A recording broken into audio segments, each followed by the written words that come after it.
coup de filet antiterroriste, 10 membres de l'ultra-droite mis en examen. Parmi leurs cibles, ils évoquaient des islamistes sortant de prison ou des mosquées radicales. 10 proches d'un groupe d'ultra-droite ont été mis en examen mercredi soir à Paris par un juge antiterroriste après 4 jours de garde à vue.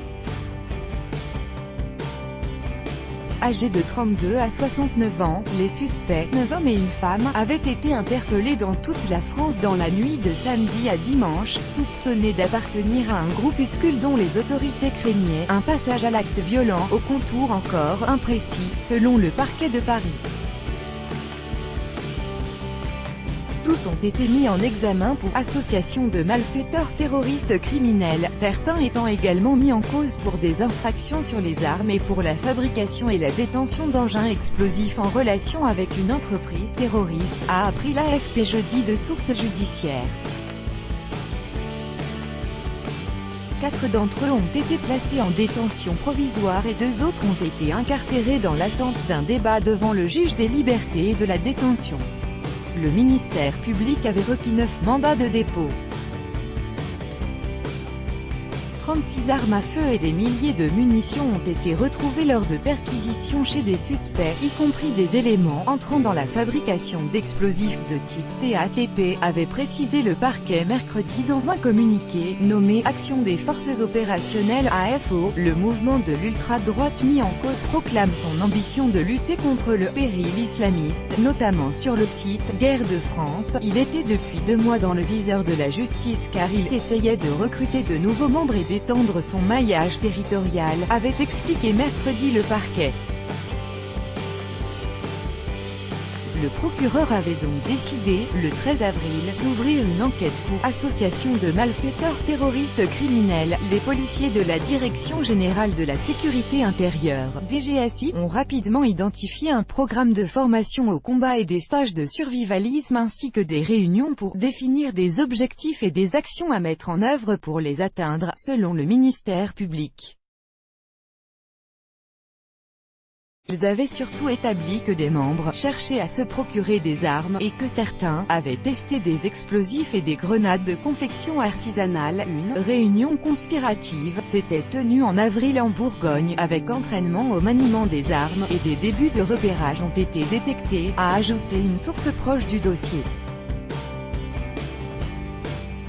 Selon cette source, les suspects ont évoqué l'idée de s'en prendre à des musulmans condamnés dans des dossiers antiterroristes et sortant bientôt de prison, à des mosquées radicales, voire à des femmes voilées ou des supermarchés halal. Sur la base de ces éléments, le parquet avait ouvert une information judiciaire le 14 juin. 10 jours plus tard, le juge d'instruction ordonnait ce coup de filet, conduisant à 2 interpellations en Corse, 2 en Charente-Maritime, une dans la Vienne et les autres en région parisienne. Durcir l'action, considéré comme le chef de file de ce réseau, un retraité de la police nationale, Guy S., né en 1953 et vivant à Tonnet-Charente, Charente-Maritime, avait la volonté de durcir l'action d'AFO, a indiqué une source proche de l'enquête. Marine Le Pen a assuré mercredi que ce dernier, qui fut assesseur pour le Front National ouvrant FN, devenu RN, dans sa commune selon la mairie, n'était ni adhérent, ni sympathisant, de son parti. Un ancien militaire et un ex-professeur, un artisan et un employé de restaurant figuraient également parmi les interpellés, a précisé la source proche de l'enquête. Seuls 2 d'entre eux ont des antécédents judiciaires pour des délits de droit commun. Notre mouvement ne prône en aucun cas les attaques ou provocations violentes, a déclaré mercredi à l'AFP un responsable du site internet « Guerre de France » sous couvert de l'anonymat.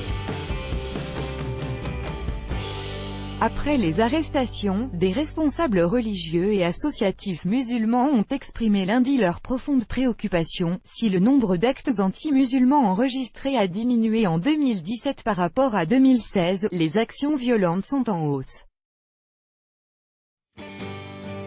Les dossiers judiciaires impliquant l'ultra-droite restent rares au sein du pôle antiterroriste de Paris, accaparé depuis 2015 par la menace djihadiste. Mais l'ancien patron de la DGSI, Patrick Calvar, avait mis en garde contre une possible confrontation entre l'ultra-droite et le monde musulman. Tout droit de reproduction et de représentation réservé. Copyright 2018, Agence France Presse.